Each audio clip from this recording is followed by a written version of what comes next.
제가 의료정보학회하고 인연을 맺은 지가 35년쯤 됐습니다. 그러니까 제가 학부생 때 여기 학회에 일을 시작했거든요. 그래서 한번 열어보려고 했고요. 네. 일단 첫 번째 말씀드리는 거는 이게 케이스 파일 제가 16번이라고 붙였는데 이제 실제로 제가 크롤링에서 AI 에이전트 통해 가지고 이상 현상 발견하는 작업을 하고 있기 때문에 이제 그 중에서 이제 문서 검증과 이렇게 트랙은 한 서너 개 정도에서 갖고 오는데요. 문서 쪽에서 찾아낸 겁니다. 이게 뭐냐면 얼마 전 2025년 4월에 여러분들은 기억하실지 모르겠는데 GPT-4가 리즈닝 모델을 처음 냅니다. 그게 GPT-4O라고 하는 걸로 나왔죠. GPT-4가 나왔는데 어떤 일이 발생을 했냐면 원래 업그레이드 모델이 나왔으니까 또 좋아야 되잖아요. 근데 이상한 거야. 이상해가지고 사람들이 이거 더 좋아져야 되는데 뭔가 이상해요 라고 이제 리포팅을 하기 시작을 했어요. 그래서 내용을 봤더니 애가 이제 싱코판시라고 하는 이제 전형적인 증상이 이때 이제 발현이 되는데 한마디로 너무 아첨을 잘해요. 너무 아첨을 잘해서 이게 왜 이런 일이 벌어졌을까라고 이제 분석을 하게 됩니다. 이제 분석을 해봤더니 리인포스먼트 러닝의 이제 그 과정에서 RLHF를 하는 과정에 그 사람들이 RLHF를 만들거든요, 결국에는. 근데 고용했었던 아프리카나 이쪽 사람들이 너무 좋은 얘기를 그러니까 아첨하는 말에 예스를 많이 한 거야. 그러니까 이제 인스트럭터 모델이 아니라 앞에 들어간 프리트레이닝 모델의 경우 이 파인 튜닝 과정에서 사람들 말에 무조건 예스하고 받아주고 이쪽으로 강화가 돼버린 거예요. 네, 그런 식으로 되면서 예를 들어서 과도한 찬사를 한다든지 틀린 주장이 나와도 동의를 한다든지 야, 너 이거 좀 이상하지 않아? 그럼 즉각적으로 입장 처리를 한다든지 이제 이런 일이 이제 일반 사용자들 디플로이가 되면서 발생을 합니다. 그러니까 이제 사용자 신뢰도가 붕괴가 되고 어떤 일이 벌어졌냐 하면 롤백 해버립니다. 롤백 해가지고 RLHF 이전 다른 모델로 다시 하게 되죠. 그래서 이거를 이제 저 같은 경우에는 뭐라고 부르냐면 RLHF 퍼포먼스 아티팩트라고 부르는데 의원성 에스컬레이션 됐다라고 부르는데 의학적으로 비유를 하자면 개별 약물 부작용이 한 환자에 동시에 폭발해서 응급실에 실려가는 상태다. 대충 이렇게 얘기를 해요. 자, 그러면 이제 의료정보학의 역사와 관련된 쪽에 이야기를 좀 할게요. 의료정보학의 오래된 질문은 결국에는 의학을 컴퓨터 안에 밀어넣기 위한 작업이었습니다.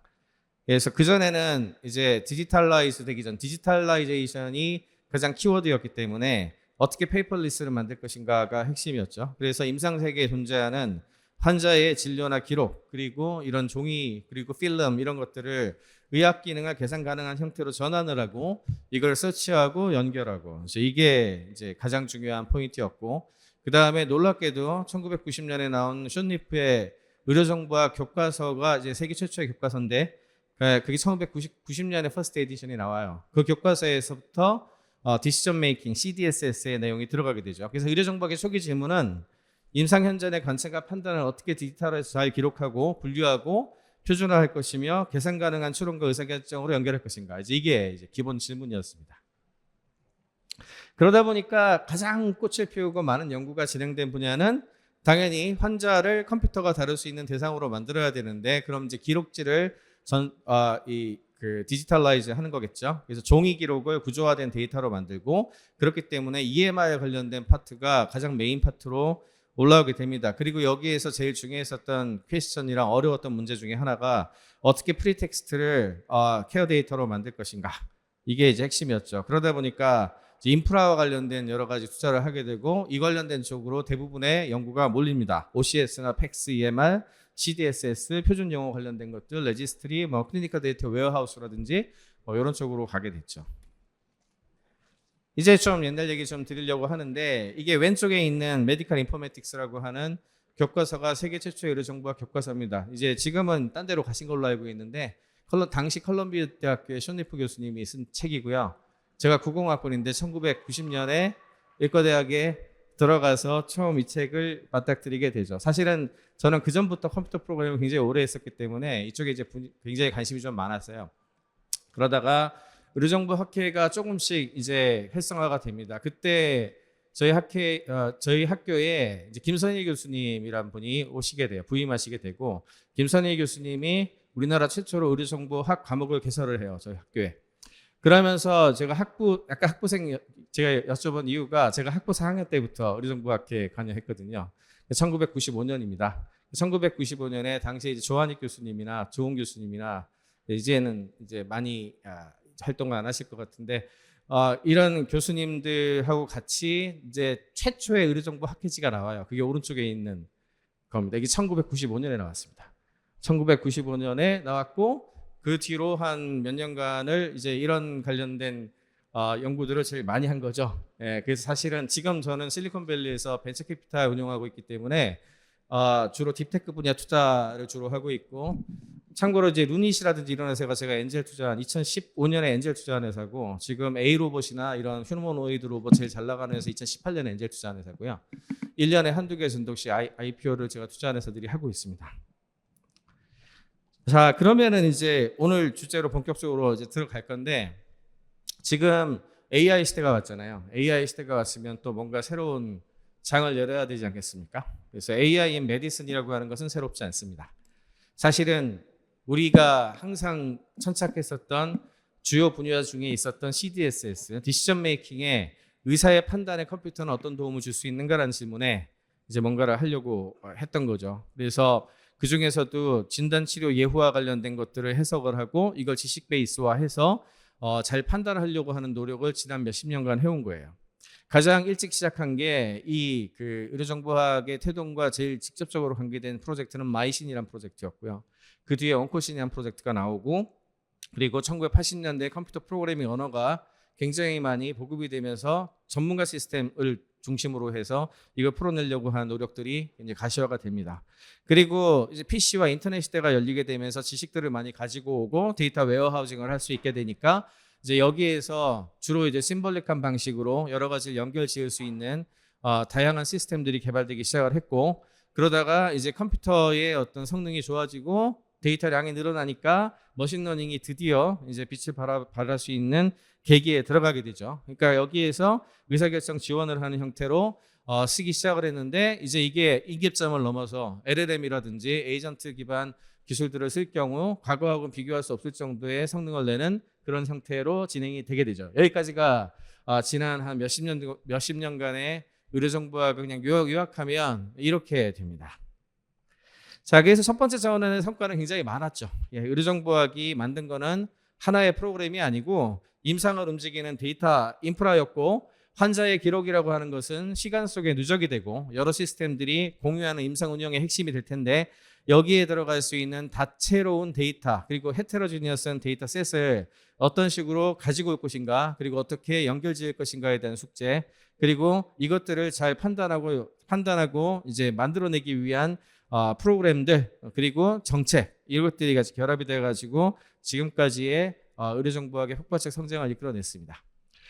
제가 아까 95년 잠깐 얘기를 드렸지만, 제가 학부생 때 의료정보학 학교에 왔을 때만 하더라도 조그만 방 하나에 다 모일 수 있는 수준으로 모였었어요.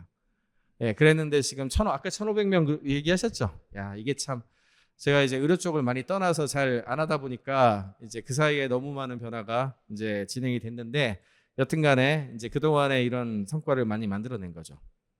근데 오늘은 어떤 얘기를 하려고 그러냐 하면, 이제 우리는 AI하고 로봇하고 같이 사는 시대에 들어갑니다. 이미 저희가 투자하는 회사들 중에 에이전틱 AI 회사들이 상당히 많은데, 그 에이전틱 AI를 이제 이야기할 때 가장 중요한 특징 중에 하나는 AI를 태스크를 풀어내는 어떤 도구로 보는 것이 아니라 그냥 사람으로 봅니다. 그래서 온보딩 프로세스로 가요. 그래서 정체성도 부여를 하고 이름도 부여하고 얘네들과 함께 우리 팀은 어떤 식으로 관리할 것이며 어떻게 같이 살아갈 것인가 하는 이제 코어 이그지스턴스, 공존과 코어 이볼루션이라고 하는 컨셉에서 어떻게 이걸 변동시킬 수 있을까라고 생각을 하거든요. 그러면 잘 생각을 해보시면 이 사회가 결국 사람과 AI와 로봇이 공존하는 세계로 들어간다면 환자가 될 수 있고 이상한 현상을 일으키는 건 사람만이 아닙니다. 그러면 AI도 좀 이상해질 수 있는 거고, 그리고 당연하게도 로봇도 좀 이상해질 수 있는 거겠죠. 그러면 이제는 지금까지는 AI를 의학에 접목시키는 답을 해왔어요. AI와 컴퓨터로 어떻게 의학을 도울 것인가라는 질문에 진단과 치료를 지원받는 대상이 의학이었고 목적이 의학이었고 수단이 AI였죠. 근데 이제는 역방향으로 생각할 때가 됐다고 봅니다. 왜? 의학이 가지고 온 지난 수백 년간의 역사가 있어요. 그 수백 년간의 역사를 AI를 이상 행동을 하는 것들을 디텍트하고 진단하고 프리벤션하고 이제 관리하고 치료하고 인터벤션하고 이제 이렇게 거꾸로 할 수 있는 거죠. 이런 분야 쪽으로 갈 때가 됐다는 것에 대한 이야기를 드리려고 합니다. 그래서 그렇게 되는 학문에 대한 이름을 제가 모델 메디스라 이름을 붙였어요. 이거는 이제 AI 모델을 진단, 치료, 추적 관찰의 대상으로 다루는 AI 시대 임상 정보학이다 이렇게 정의를 기본적으로는 하고 있고, 그래서 의학에서 가져오는 게 있고 그다음에 AI 임상으로 바뀌는 어떤 도구들 해서 올해만 페이퍼 5개 아카이브에 등록을 했는데 전부 오픈소스로 공개돼 있고 하니까 나중에 필요하신 분들은 찾아보시고요. 포지션 페이퍼는 약 한 50페이지 정도 됩니다. 의학에서 가져온 거는 증상의 언어화나 분류와 병태 추정, 그리고 진단과 감별, 치료와 예후 뭐 이런 것들이 있겠고, 그다음에 AI 모델을 어떻게 하면 잘 관찰할 수 있으며 어떻게 진단하고 추적 관찰하고 인터벤션할 것인가에 대한 질문이에요. 그래서 그 도구로서 오른쪽에 있는 다양한 것들을 만들어 봤습니다. 자, 단계별로 한 번씩 볼게요. 일단 첫 번째는 의학의 역사하고 관계되어 있는데, 지금 우리가 알고 있는 의학을 이끌어낸 가장 베이식 사이언스의 핵심은 베살리우스의 해부학입니다.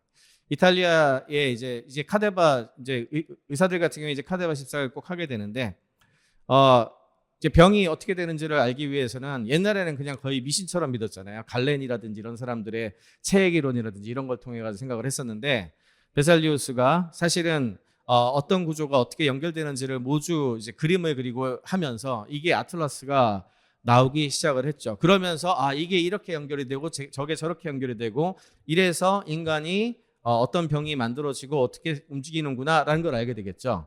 그래서 이 분야 같은 경우에는 가장 빨리 모델 메디슨 영역에서 발전을 하게 됩니다.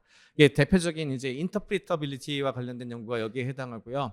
인터프리터빌리티는 제가 AI 관련된 분야, 제가 또 HCI 학회 쪽 관련된 일을 많이 하다 보니까 AI 관련된 학회에서 특히 지금 엔스로픽에 가 있는 크리스 올라라든지 그다음에 딥마인드에 있는 닐 란다 같은 친구들이 가장 이 선구적으로 한 분야고요. 이 다른 말로는 미케니스틱 인터프리터빌리티라고 불러요. 해석 가능성 연구고, 모델 내부를 열어서 어떤 그 네트워크가 어떻게 연결이 되어 있고 어떤 기능을 하는지, 그리고 어떤 개념이 어떻게 인코딩 되어 있으며 우리는 어떻게 이걸 스티어링 할 것인가, 이런 접근을 합니다. 이걸 하기 위한 가장 기본이 되는 게 이제 모델의 아나토미라고 생각을 하고 있습니다.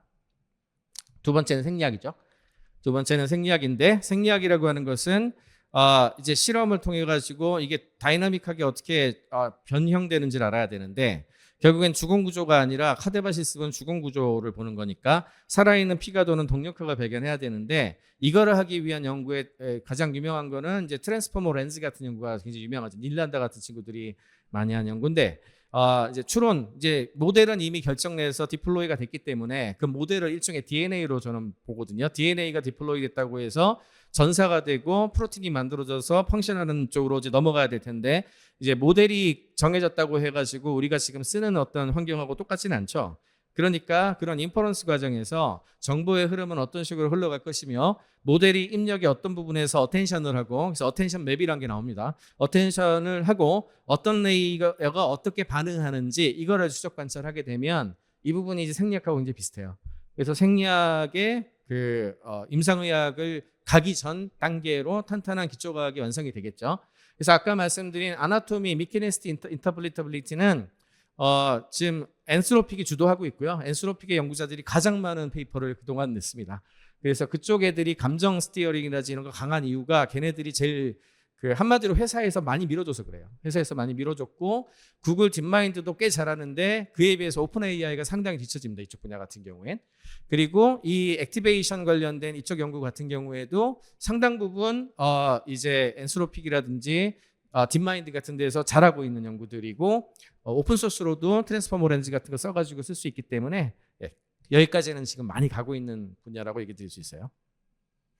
세 번째는 이게 이제 에이전트나 모델 형식으로 내가 여러분들한테 디플로이가 됐을 때 결국에는 이게 그 생명체가 그 자체로 되지는 않죠. 네이처와 너처 개념 아시죠? 태어날 때부터 가지고 있는 게 있고 환경에 가게 되면 그로 인해 가지고 후성 유전학처럼 이제 바뀌는 부분도 있겠고 그다음에 굉장히 많은 데이터와 함께 바뀌는 어떤 행동 양태가 있습니다. 그래서 행동 양태에 대한 기본 이론을 설명해야 되는데 여기서 저는 이제 포쉘 모델이라고 하는 것들을 얘기하고 있는데 유전자형과 표현형, 피노타입, 지노타입과 피노타입이 있고 AI 같은 경우에도 내재적 성향이 있습니다. 이게 측정 가능하거든요. 내재적 성향과 후천적 배포 환경의 상호작용으로 행동을 결정할 수 있다고 보고 있고 이제 디플로이가 될 때 웨이트가 결정돼서 나가는 거는 코어 유전자와 비슷하잖아요. 그러니까 DNA하고 비슷하다고 보면 되고 이너쉘, 하드쉘과 소프트쉘 그리고 바깥에 있는 환경 이렇게 보고 있는데 하드쉘은 약간 mRNA하고 비슷하게 시스템 프롬프터 이런 걸로 결정이 나고요.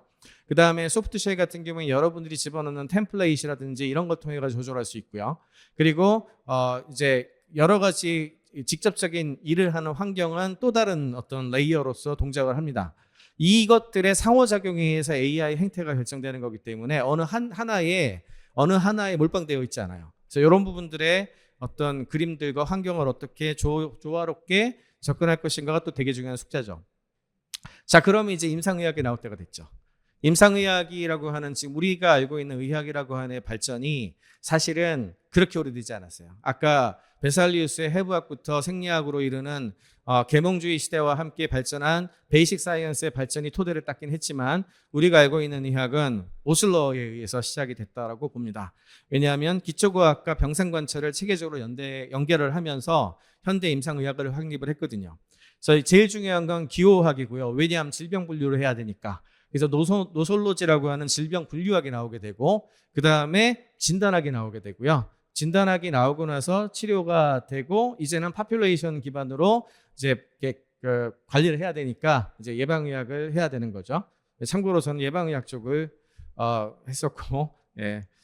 그래서 AI를 여기에 이제 접목을 시켜보면은 지금까지는 경험적 추론에 의존했고 아까 말씀드린 베이식 사이언스에 해당하는 연구자들만 AI에 대한 연구를 하고 있어요.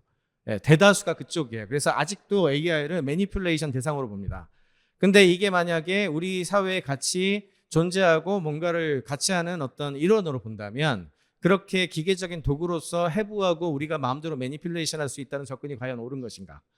그에 대한 생각부터 해야 되겠죠.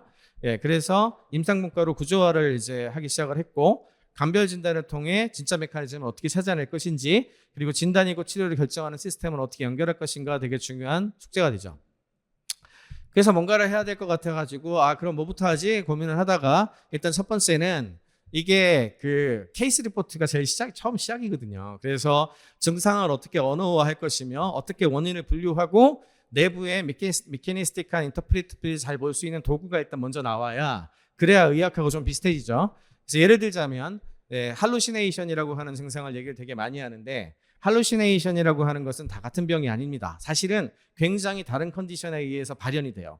그 발현되는 것을 공통 어휘를 어떻게 구축할 것이며 메커니즘 측별로 어떻게 분류를 할 것이고 그 다음에 내부의 어떤 데이터나 이런 것들은 어떻게 달라졌고 피검사나 MRI 같은 거 찍어봐야 되잖아요. 그래서 이런 것들을 연결지어 가지고 해봐야 되는데 그럼 첫 번째는 기호학이 1번입니다.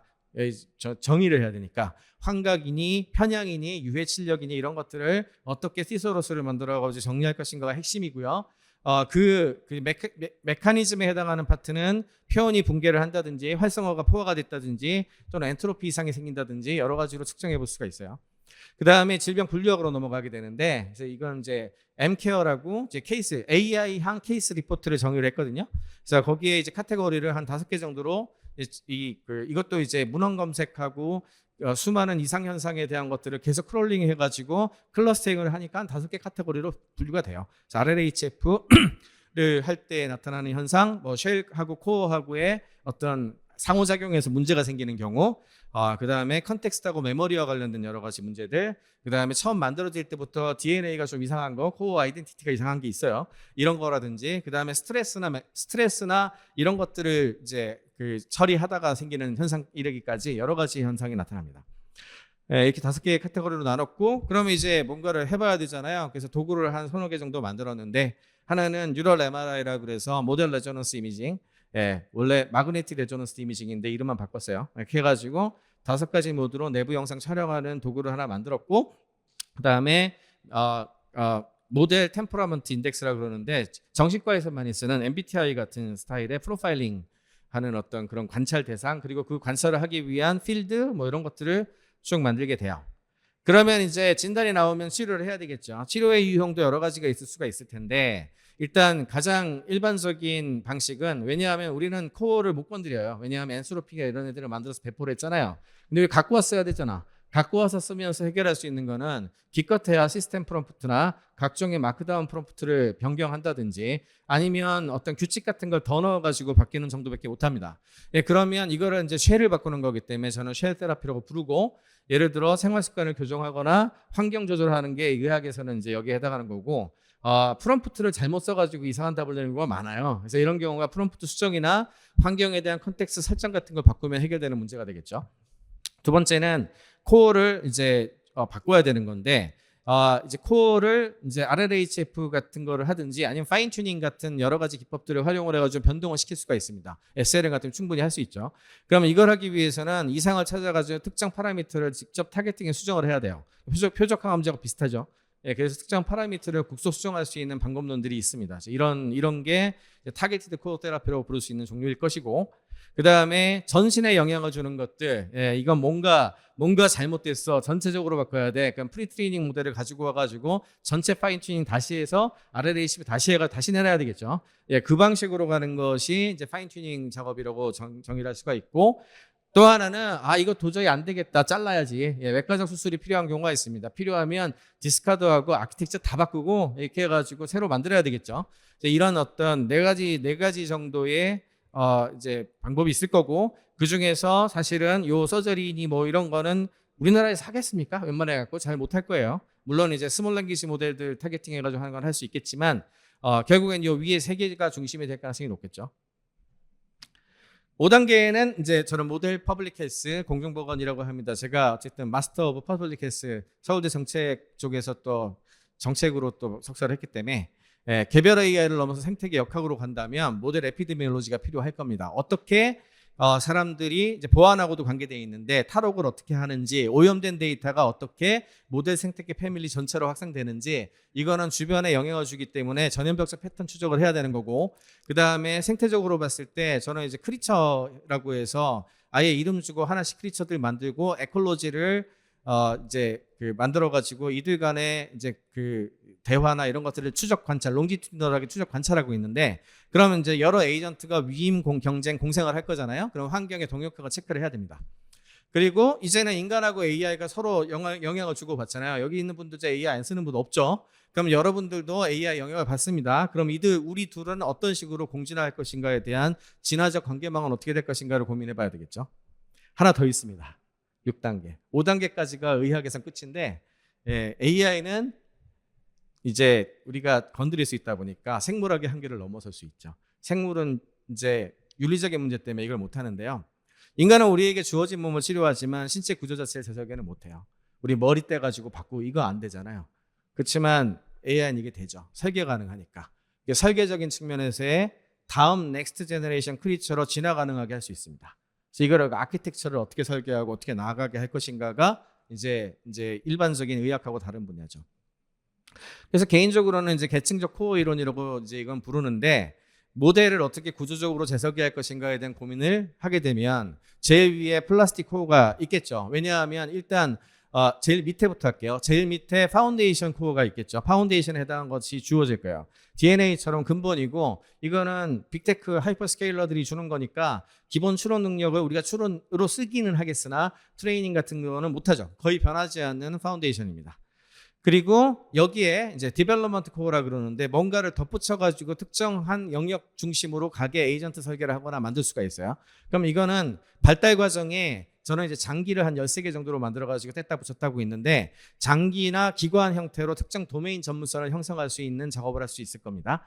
그리고 이제 디플로이가 되면 면역 체계에 비슷하게 새로운 경험이나 데이터에 맞춰가지고 적응하고 변화할 수 있는 형태의 코어가 있겠죠. 그래서 이렇게 레벨별로 나누면 이렇게 한 3가지 정도가 될 것이고, 아마도 제 생각에는 파인 튜닝과 플랫폼을 해야 되니까 엔스로픽이 됐던 오픈 AI가 됐던 이런 회사들도 이런 것들을 좀 건드릴 수 있는 거와 관련된 어떤 프로그램이나 이런 걸 내놓을 걸로 생각하고 있어요. 그래야 커스터마이제이션 할 수가 있으니까. 그래서 이거를 이제 잘 정리를 하게 되면 수많은 개통도가 나오게 돼요. 그래서 이걸 모델 필로제네틱스라고 저는 불러요. 그러면 이제 기본적인 것 만든 접근 방법 힌트, 예제, 이거는 이제 학문의 어떤 설계에 대한 부분이니까 그렇게만 해가지고는 재미가 없잖아요. 그러니까 진짜로 뭘 만들어봐야 되겠죠. 첫 번째는 MRI 이 관련된 거를 만든 게 이제 그 뉴럴 MRI라고 하는 프로젝트예요. 이거는 사실은 엔스로픽이 세계에서 제일 잘합니다. 아마 여기 계신 분들 중에 최근 지난 3월 달인가 발표한 페이퍼인데 한번 보신 분들 계실지 모르겠네. 크리스 올라가 주도한 프로젝트인데 엔스로픽의 모델 소네 4.5 소네로 한 걸로 알고 있습니다.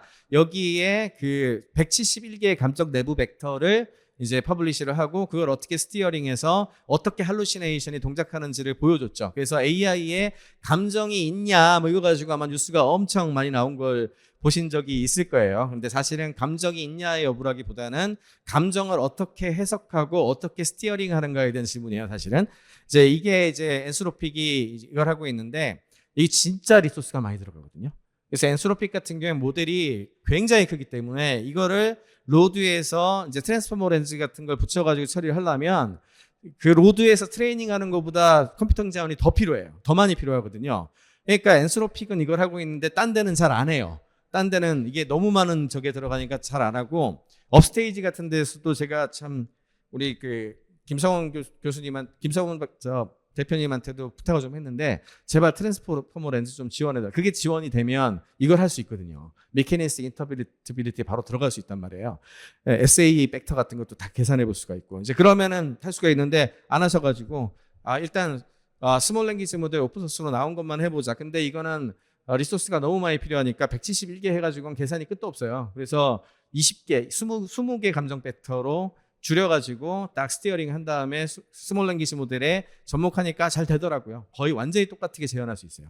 엔스로픽이 한 거라. 그래서 그런 도구를 만들게 되고 두 번째는 MTI라고 하는 신체 검사 프로파일링을 하는 거를 만들었어요. 이걸 하기 위해서 뭐 디스커션 필드나 그다음에 뭐 놀이 필드라든지 이런 걸 만들어 가지고 추적 관찰하는 거죠. 이게 왜 가능할까요? 정신과에서 많이 하는 건데 사람은 어떤 방에다 넣어놓고서 스트레스 환경이나 이런 걸 만들어주면 윤리적으로 잡혀가요. 그렇지만 AI는 어떤 환경에 뭔가의 태스크를 주는 걸 우리가 관찰하는 이게 감시 카메라 같이 두고 그것들을 전부 트래킹해가지고 어떤 식으로 가는지를 충분히 추적 관찰 가능합니다. 그러면 얘의 특징 같은 걸 프로파일링 해낼 수 있거든요. 그러니까 훨씬 인간보다 하기 편해요. 그래서 4가지 축으로 행동 스트레스 테스트를 통해서 이제 진단을 하는 방식으로 가죠. 그래서 원래 이제 우리는 AI 내부를 볼 수 있습니다. 볼 수 있는데 블랙박스라고 하는 이유는 뭐죠? 데이터가 너무 많아서 우리가 해석 못하는 것 뿐이에요. 우리가 해석 못하는 거죠. 그런데 그거를 알기 위해서는 제대로 이제 볼 수 있는 형태로 바꿔야 되잖아요. 그래서 MRI로 내부에 직접 촬영을 통해서 종양이나 혈관 막힘이 나오는 것처럼 이걸 볼 수 있도록 하는 게 뉴럴 MRI라고 하는 프로젝트예요. 크게 5개 모드를 지원을 했는데 이왕이면 그냥 제가 사실 예공학으로 박사를 했는데 MRI 시퀀스까지 전부 디자인 해봤어요. 그래서 이 관련된 쪽에 대해서 너무 잘 알고 있는 분야인데 크게 봤을 때 한 5가지 정도 모드를 여기 접목을 했습니다. T1, T2, fMRI, DTI, 플레어 이렇게 했는데 이름은 이제 약자는 다 바꿨어요. 약자는 다 바꿔서 그렇지만 어느 정도 매치가 될 수 있게만 했는데 이제 T1 같은 경우에는 원래 골격 T1이 원래 그 브레인의 스트럭처럴 이상을 보는 거거든요. 그래서 모델의 골격 구조나 이거는 이제 어떻게 모델이 레이어 배치가 돼 있고 어텐션 헤드는 어떤 식으로 구성되어 있으며 어떻게 분포되는가 뭐 이런 걸 보는 거고 T2 같은 경우에는 보통 이제 물이라든지 이상 현상이 있는 헤모리지 같은 게 있으면 잘 보이거든요. 그래서 T2를 그래서 찍는데 가중치의 건강 상태, 예를 들어 죽은 뉴런이라든지 또는 파라미터 포화도 같은 것들을 생리학적으로 이제 토큰을 넣어가면서 추적할 수 있어요. 그래서 이런 식의 작업을 하는 걸 T2라고 부르고 그다음에 펑셔널 MRI는 잘 아시는 것처럼 이 구조상에 어디가 활성화가 되고 이걸 보고서 여기가 이 역할을 하는구나 이런 걸 아는 거잖아요.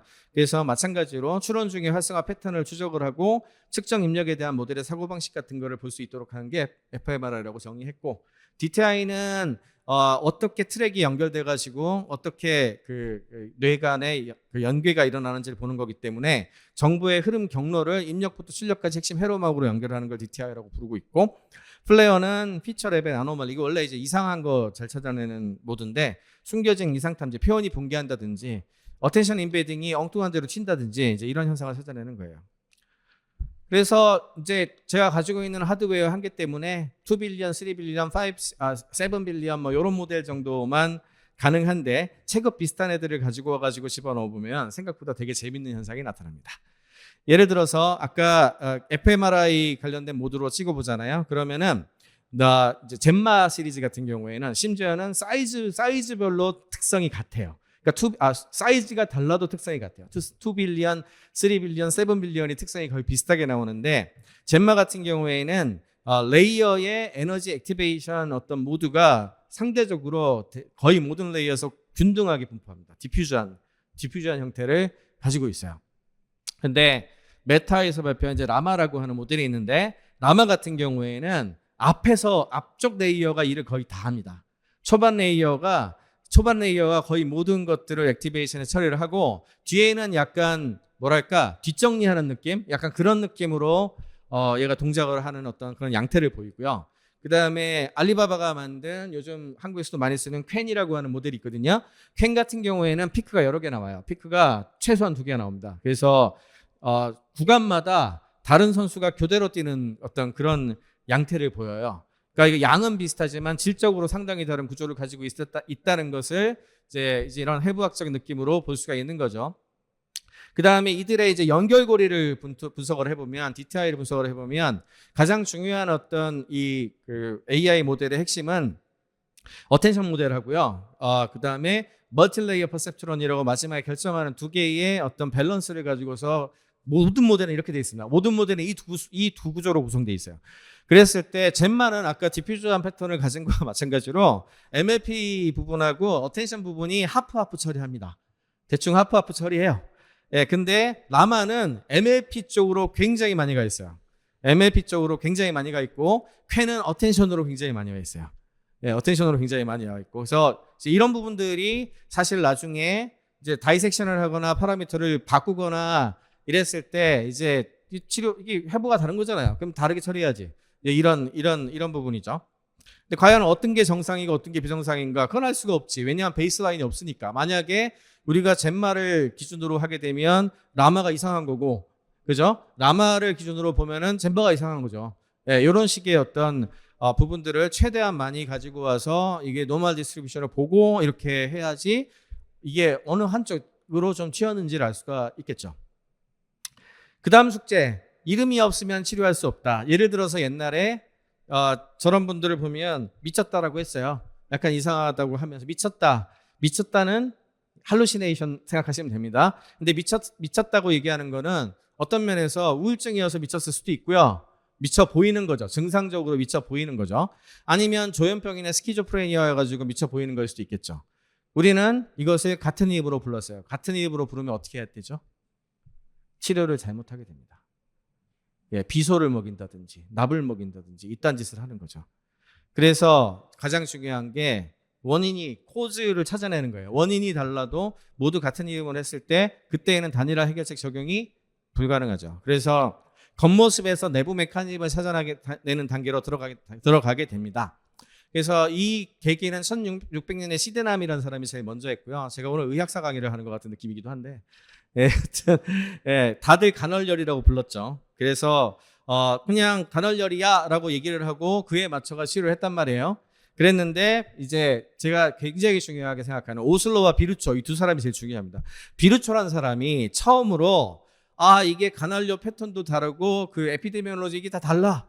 그러니까 이거는 원인이 다를 거야라고 해서 말라리아 이제 3일 4일열 나죠. 말라리아라든지 장치푸스의 살모넬라균이라든지 아니면 심장에 이제 문제가 생긴 거라든지 이게 증상은 같아 보이지만 파괴되는 세포와 균이 다르며 완전히 다른 질환이다라고 하는 거를 처음 정립한 사람이 이 양반이고 비르초가 패톨로지를 만든 사람입니다. 병리학이 시작이 돼요. 그러면 이제 진단 체계를 해야 되겠죠. 예, ICD 이제를 제일 많이 썼는데 이 AI는 이제 잘 아시는 것처럼 우리가 채팅을 하는 대상이잖아요. 말을 하죠. 말을 하니까 어떤 거에 더 잘 맞냐 하면 ICD보다는 DSM이 훨씬 잘 맞아요. ICD와 DSM의 차이를 모르시는 분들이 계실 것 같아요. 잠깐 설명하면 ICD는 거의 모든 의학적 질병 코드를 이제 집어넣어서 이야기하는 내용이고요. DSM은 정신과 분류 체계입니다. 예, 정신과 쪽이 더 잘 맞는다는 얘기예요. 당연히 그렇게 생각되시죠? 예, DSM이 사실은 DSM-3 때 이제 엄청난 변화를 이제 하게 되고 DSM-4는 사실은 접목을 못했어요. 이거는 너무 깊은 얘기라 이제 더 들어가기는 어렵지만 여튼간에 조작적 정의와 감별진단 공정이원에 대한 개념이 나오게 되죠. 제일 중요한 건 DSM-3였는데 이때 어떤 얘기가 나오냐면 멀티액시알 다이아그노시스 개념이 처음 정립돼요. DSM-3 때 예를 들어서 환자 A가 이제 우리가 옛날에 할 때는 일반 진단명으로 우울증이라고 이게 진단을 할 수가 있겠죠. 근데 사실은 그 사람이 우울증만 갖고 있는 게 아니라 경계성 인격 장애를 가질 수도 있겠죠. 예, 그리고 어떤 사람은 신체 질환에서 갑상선 기능 저하를 가질 수도 있을 거예요. 그럼 환자 A하고 B를 보죠. 그리고 또 스트레스 상황에서 봤을 때에는 스트레스상 환자 B는 이혼을 했어. 예, 그리고 이 사람은 그런 거 없어. 예, 그러면은 그 엑시스포는 이거고 5가 기능 수준에서 이제 그 측정을 하는 이 사람의 이제 사회 활동이나 이런 것들이 어떻게 움직이는지 측정을 합니다. 그러면 이 사람은 60이고 이쪽이 40이야. 그럼 어떻게 해야 되겠습니까? 같은 우울증인데 환자 A는 뭐 해야 돼요? 갑상선 치료해야지. 환자 A는 갑상선 치료해야 되고요. 환자 B는요. 이 사람은 심리적으로 사회적으로 가서 많이 위로하고 이거 해야 되잖아요. 그죠? 예, 하나의 진단명으로 할 수 있는 게 아니고 어떤 맥락에서 치료 방침을 결정한 것에 대한 질문이 시간이 3분밖에 안 남았네. 네, 그래서 AI에도 다축 진단이 필요합니다. 예를 들어 가장 흔한 증상 중에 하나가 싱코판시 아첨인데 코어가 문제일 수도 있어요. 아까 GPT-4.5가 딱 그런 케이스입니다. RLHF로 인해서 베이스 모델은 괜찮은데 얘가 괜히 아첨을 많이 한 거야. 그럼 어떻게 한다? 파인 튜닝 다시 하면 돼요. 예, 그래서 그 뒤에 파인 튜닝 다시 한 모델이 나온 거예요. 예, 그리고 쉘 시스템 프롬프트가 뭔가 잘못돼 있어. 그러면 이게 얘는 괜찮은데 얘 왜 이럴까요? 데리고 왔어. 그럼 뭘 해야 될까요? 시스템 프롬프트를 교정해 주면 되지. 예, 프롬프트 수정하면 되는 거고요. 그다음에 코어나 쉘이 충돌해 가지고 이상한 문제가 생기는 경우가 있습니다. 이건 뭐냐면 잘못된 모델을 잘못된 데 쓰고 있는 거예요. 그러면 둘 중에 하나죠. 이거를 안 쓰고 딴 걸로 교체라든지 아니면 아키텍처 재설계 하든지. 예, 그리고 대화가 길어져서 모델이 맥락을 읽고 방어적으로 동의하는지 환경 메모리 조정으로도 바꿀 수 있어요. 그러니까 이거는 모델이 아첨한다는 진단으로 부족하죠. 이제 원인에 따라 치료법은 이제 달라지는 거고. 그래서 이걸 하려고 케이스 리포트하고 분류 체계 만들고 쫙 돌렸어요. 그랬더니 한 20개쯤 수집이 되더라고요. 문헌 리뷰하고 몰트북이라고 AI의 에이전트 SNS가 있습니다. 거기에 자기 리포트를 애들이 열심히 하고 있어서 예, 마치 정신과 상담 리포트 하듯이 계속 크롤링 할 수 있거든요. 그러면 이상한 걸 찾아낼 수 있어요. 그럼 이상한 거를 정의를 하면 되겠죠. 예, 그렇게 해가지고 몇 개, 한 20개 정리했는데 이거 얘기하자면 끝이 없고요. 예, 이제 일반 대표적으로 예를 들어 질문하지 않는 AI, 그냥 지 혼자 막 처리해요. 예, 그래 놓고서 이제 그 돈을 많이 쓰게 만들거든요. 예, 그래서 그 이유를 봤더니 이 사용자가 너무 방임을 해, AI 에이전트를. 그래서 대충 뭐라고 하고 막 하니까 이 AI 에이전트가 이 사람은 계속 모호한 짓을 하니까 추측해서 작업 강행을 지가 마음대로 해요. 예, 그래가지고 굉장히 재작업도 많이 하고 그래서 계산을 해봤더니 돈을 많이 썼더라. 근데 이 분석을 지가 했어.